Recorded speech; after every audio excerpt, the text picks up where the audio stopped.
Alright, so today we're going to do a little DIY. It's going to be on this 2017 Subaru Crosstrek, and it's going to be doing the front and rear brakes, both sides. I'm not sure exactly which years are the same, but it's a brake job. Like 90% of cars are going to be the same exact way. Fronts are relatively super easy. Rears normally the same depending on how the parking brake system is, and also if it just has a normal push-in caliper or if you have to have one of the special tools that twists it while pushing it in for the e-brake, which this almost positive has that system.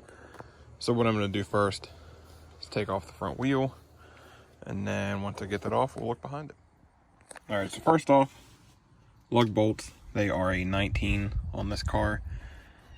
There's two ways to do this. If you're keeping the rotors, there is this bolt right here on top of the caliper, and then this one right here.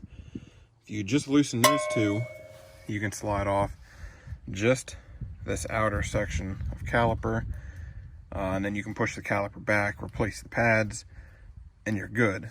But we're doing pads and rotors on this, so you could still do that, and I'm going to. I always still take off those two bolts, get the caliper out of the way, take out the pads, and then I take this bracket off. So the caliper bolts on this one are a 14 millimeter. And then for the bracket, there is this bolt here, which is on the back of the spindle. And then the other one, if we can see it, is right here above my finger. So we'll remove, first off, I'm going to remove this one and this one to get just the caliper, hang it out of the way, and then we're going to remove the bracket. Sometimes there's a screw in one of these open spots here that actually hold the rotor to the hub. This car does not have it. It makes it easier. Those screws get real crappy and stuck in there. But so let me get this stuff out of the way, and then this, and we'll get to putting the new stuff in. Alright, so I have the caliper up, and it's just sitting there for the moment. I wanted to take another video real quick. While you can see, you know, the bad spots of the rotors around the edges, according to the person driving it, they actually went to a shop. I think he had his oil changed, or he had something done to the car. I guess they checked it over, told him that he needed pads and rotors. Me personally, if I was driving this car and it had zero vibration, and if it was just a daily, I would probably throw new pads on it and just be done with it instead of doing pads and rotors. But he wants them all done just to know they're done. But I took the pads out. I wanted to show you the difference in the two. So they told him that he needed pads and rotors. So this one here by my thumb is the inside pad. They always wear faster because it's what the pistons push against. It is getting down there. He could have probably went, he could have went a little, you know, a good ways farther on the pads until we replaced them. So you can see there's the squeal tabs. So there's still a good bit of pad material left to be used, but we're just going to go ahead and replace them anyway since we have everything. But you can see the difference in thickness from this inside pad and this outside pad. You can just see how much difference there is, and everything was functioning fine. Nothing was stuck. Everything was easy to come out. It's just because those pistons are pushing on this one first and then sliding this one into the outside of the rotor, outside of the pad. Sorry, yeah, outside of the rotor. Let me get this bracket off and then get the rotor off. This should just slide off in the instance that maybe there's a little too much rust built up here. I'll take a little brush, wire it, or I'll just, if I'm replacing the rotor, I'll just take a hammer and hit it off. But let me get all this stuff out of the way and we'll come back. So, got the bracket off and everything, got the rotor off, and we ran into a problem. this is one of the bolts. Goes in the back of here, holds that bracket on. There's two of them. So it's what it should be. This is the other one. It is, as you can see, stuck in the bracket. So I guess I'm gonna see what I can do to get that out, which if I broke the bolt taking it out, that's probably not going to be the easiest thing in the world to get out. So I'll find out what kind of options I have to get this done very quick, and I guess we'll continue once I figure that out. Alright, so after about an hour, I got it out. As you can kind of see by the shape of it, I used one of those sockets that you hammer on, and then you can just turn it left to twist it out. I also had to apply heat to it several times to get it out. So I went and got new bolts. I just got new bolts to replace them all, just so then they're new. So I'm gonna put the rotor on first. What I like to do is, because the rotor gets stuck on the lip back there from rust, so I always put some copper anti-seize on there.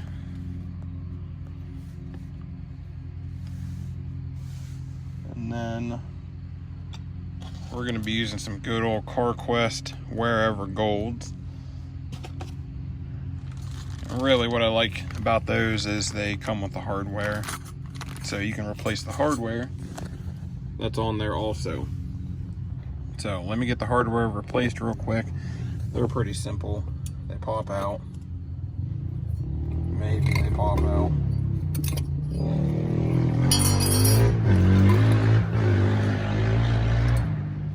The neighbor decided to go for a rip, but they just pop out, pop the new ones in. So let me get them in real quick and we'll come back. One thing I did forget to mention is in these grooves and up on this little ledge and kind of down here, I always take my wire brush and I clean those out on both sides, just so it's a nice smooth surface for the new hardware to go into. And then the anti-seize, whenever I put this in, I'll put a little bit of it right in here where the brake shoes actually slide in and out. And then whenever I put the shoes in, when I put the pads in, I'll put a little bit around the edges here. So all around here, up top, and then this little ledge. Today's the day. So yeah, I'll put anti-seize there, and then on that side, so that when the pad's moving, it can move freely and it's not going to get stuck or rust, or I'm sure over time this stuff's going to wear out. You know, this stuff, driving in the snow, the rain, all that junk, it's going to eventually wear away, but it'll at least help it last a little bit longer. So let me get the hardware back in the guide that sits here, and then get it bolted back up, and we'll come back. All right, so I got the bracket on, all tightened up. As you can see, that's where I put the anti-seize on there. It is a metal-to-metal contact, so I'm just trying to prevent any kind of corrosion. I am going to clean the rotor up once I put the pads on, make sure nothing else got on it. I'm going to spin the hub forward. I got a little grease on it. I'll spin it forward and clean it. But these are pretty simple to put in. You just line up the grooves, slide it in, and in the bottom. If I can do it with one hand here, slide in, push. Kind of can't see it, but it's in the groove. And then that clip if you can tell, slides up in there with it. Probably can't see it that great, but the clip slides up in there so that this clip, so you would slide it up inside like that, so then when it does get so low, that piece touches the rotor, it makes a squealing noise so you can hear it. But let me throw this other pad in, and then get the caliper bolted back up. Actually, let me put the pads in, and then I'll come back and show how I'm going to compress those in real quick. All right, so the best way, without having the special tool that actually goes into these two slots here and then pushes the piston, because it's a dual. If it's a single piston, you can just grab a pair of these, push it in, good to go. But since it's dual, if you try pushing in this side, it can push out this side and vice versa. So what I've usually done, I don't know if I can do it one-handed, is I'll get the old brake pad and try to squeeze in together. I'll squeeze in one side, the other side. In reality, it shouldn't take a whole bunch of force. So they're going in together now. It shouldn't take a whole bunch of force if everything is good. If you get one of these tools, this is going to be for the rear. It has this piece in here. So probably we'll use one like this. You would actually put this in the piston, which I'll show you the back. And then as you're pushing in, it rotates, which resets the parking brake. Again, that's for the rear. This is for the front. So I grab the old pad and I'll just clamp here and here until it's completely pushed in, and then it should slide very easily over here, and you should be able to get your 2 bolts in up top very easily. Also, when I do these, because this, even though the aftermarket rotor has the well, these are actually to push the rotor off if it's stuck. You'd get a bolt in each one, start cranking the bolt. This is if it's an old rotor and it's stuck on here and you can't get it off. You would get a bolt, put in there and crank them down slowly and evenly, and it'll push the rotor away from the hub. But since this one doesn't have the set screw that holds it into the hub, I just take old, not old lug nuts, V lug nuts, tighten them down, just hand tighten them, and it keeps it on there to where there's just very little movement, enough to get everything lined up and bolted on there good. But let me get the pistons pushed in, and once I get that on, we'll come back to it. All right. So the caliper's on. It is not tightened down. It is not tightened down. These bolts here, some of the slider pins have almost what looks like a hex nut right here, and it's so you can get a real thin wrench in here to loosen and tighten these without this spinning. But because this, if you can see, has the flat spots, has one on the top, one on the bottom, when you're putting the caliper back on, you have to watch, because these slide on a certain way.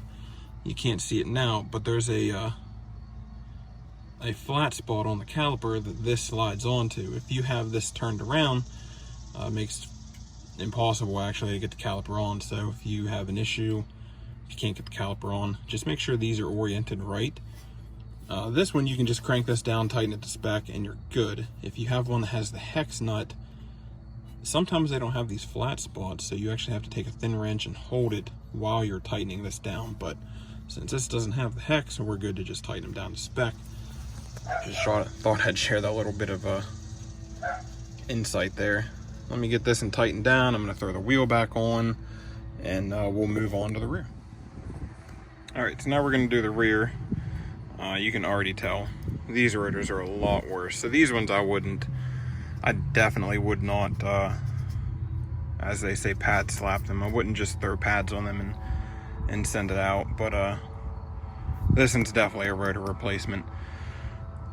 So this is not the electronic parking brake. This one actually has the parking brake built into the hat of the rotor. So inside of here is where the parking shoes are. It has the cable that goes in, and then the shoes expand, press against the inside of that. So you want to make sure the car's in park, it's jacked up, all that stuff. The wheels are chalked on the other side. You want to make sure the parking brake is not on. You want to make sure, I mean, it's all-wheel drive, but you want to make sure that you can spin it and it's not stuck. This is essentially the same. There's this bolt here on top of the caliper. This one here I'm going to remove, take the caliper off, set it aside, and then there is a bolt right here. And then if we can see, the other one is right there, and that'll take this bracket off, so then we can take the rotor off. These are a 14. These were, I believe, a 17. Let me check real quick. Nope.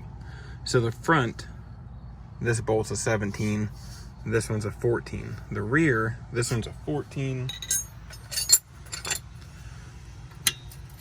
And that one's a 14 also. Okay. So the rear is easier. They're both 14 millimeter. The front, the bracket bolt's a 17 or a 19. I believe it was a 17. These ones were a 14. And now this one has that style, like I said. It has that hex nut on the inside of the slider pin, so we're probably gonna have to find a wrench to fit this while we loosen this one. But let me get all this disassembled and we'll come back. So while disassembling the rear, I kind of thought about it some more, and I should have showed it before. But since we have this cable parking brake, and it's not the one that's attached to the side of the caliper housing, this makes it even easier. This is just a piston that we can push straight back in, and we don't have to worry about that tool that I was showing earlier where you have to put the thing on and spin it.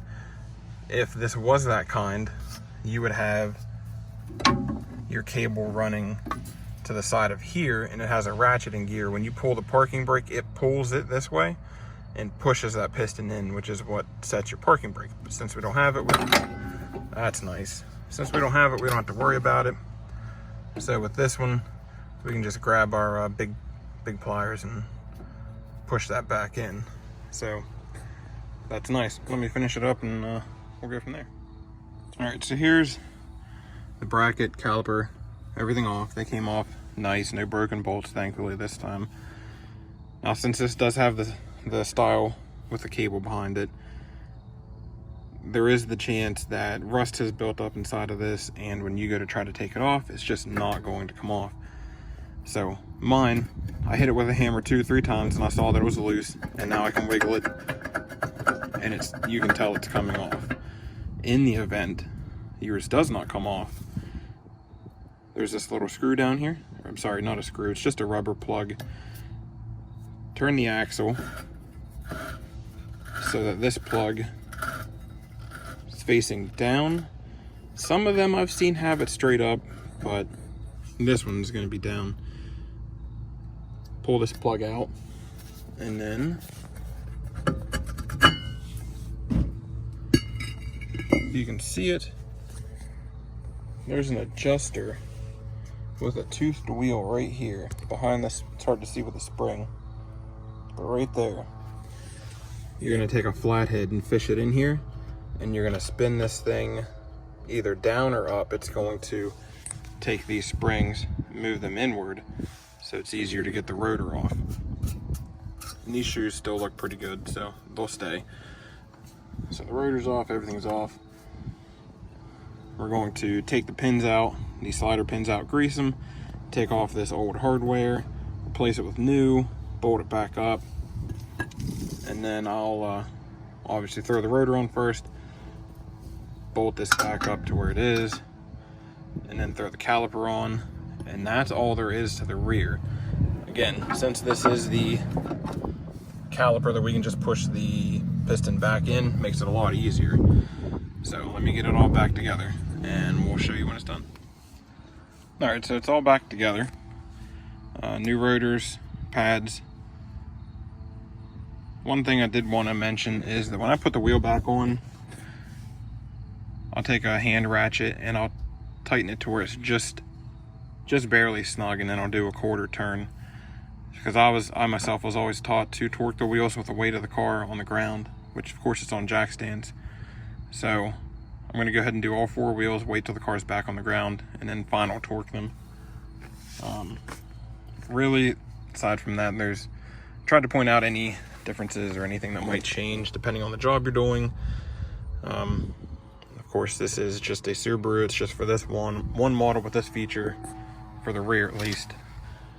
The front's generically the same on almost every car out there. The rear, like I said, differences could be the parking brake on how you retract the piston. Aside from that, they're really the same for everything. So they're fairly easy. It's one of the, aside from changing the oil, they're one of the easiest jobs you can do on a car. So this was just the passenger side. I still have to do the driver's side. I'm not going to film that one. Of course, it's the exact same process for front and rear. So that's the end of the video. Wheels are going to go on. Of course, they're going to get torqued after the car's on the ground. And then another important thing would be when you get in the car, before you drive anywhere, before it's even started, I like to pump the brakes a couple of times. It gives the piston time to come out, make contact with the pads. As you can see, there is some play in it.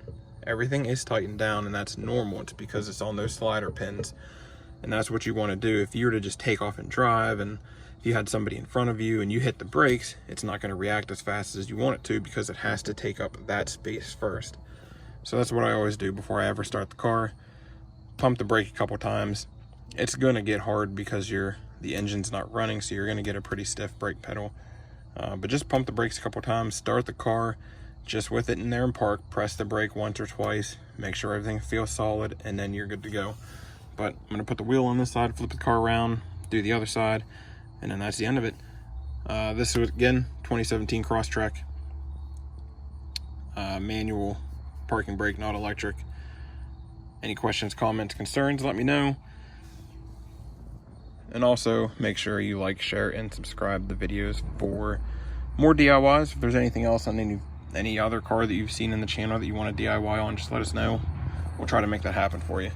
Until next time.